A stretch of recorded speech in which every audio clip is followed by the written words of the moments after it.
السلام علیکم ورحمۃ اللہ وبرکاتہ نحمدہ ونصلی علی رسولہ الکریم اما بعد۔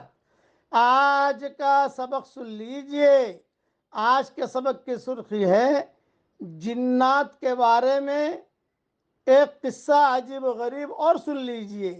بعض صحابہ کہتے ہیں کہ ہم حج کے لیے جا رہے تھے، راستے میں ایک سفید سانپ لوٹتا پوٹتا ہمیں دکھائی دیا، تو میں نے سب کو کہا بھی، ایک صحابی نے کہا بھی تم لوگ چلے جاؤ، میں تو بیٹھا بیٹھا دیکھوں گا اس سانپ کا کیا ہوتا ہے۔ سفید سانپ تھا، وہ لوٹ پوٹ کر رہا تھا، لوٹ پوٹ کر رہا تھا، اب مرے تب مرے، اب مرے تب مرے، مشک کی خوشبو بھی آ رہی تھی۔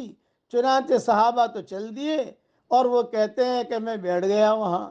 بعض روایتوں میں ان کا نام صفوان ابن معطل بھی آتا ہے کہ یہ تھے۔ اب تھوڑی دیر کے بعد دیکھا کہ اس کا انتقال ہو گیا۔ اس کے انتقال کے بعد میں نے اسے لیا، اس کو جو ہے کفنایا اور اس کو دفنایا، اور دفنا کر میں چل دیا، تیزی سے چلا تاکہ میرے ساتھیوں کے ساتھ میری ملاقات ہو جائے۔ حج کرنا تھا مجھے، تیزی سے چلا چلا چلا ساتھیوں کے قریب پہنچ گیا۔ رات کو کھانے پر ہم جب بیٹھے تو 4 عورتیں آئیں اور انہوں نے کہا، ارے بھائیو، عمرو کو کس نے دفن کیا؟ عمرو کو کس نے دفن کیا؟ ہم نے کہا بھی عمرو کون ہے؟ یہ فرمایا وہ سفید جنات کو کس نے دفن کیا؟ انہوں نے کہا بھی میں نے دفن کیا۔ تو ان 4 عورتوں نے کہا یہ تمہارے نبی کا ساتھی تھا، اور تمہارے نبی پر یہ ایمان لایا تھا، اور یہ بہت روزہ رکھنے والا، نماز پڑھنے والا، قرآن پڑھنے والا تھا۔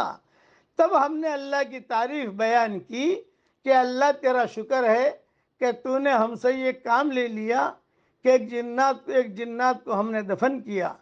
سب سے پہلے حضور نصیبین کے جو جن آئے تھے حضور صلی اللہ علیہ وسلم کو قرآن سننے کے لیے، یہ جو ہے آخری جن تھا جس کا انتقال ہوا۔ یہ قصہ آ کر حج سے واپسی پر ہم نے حضرت عمر کو سنایا، تو حضرت عمر نے کہا کہ صحیح ہے، یہ پہلے سے مسلمان ہو گیا تھا۔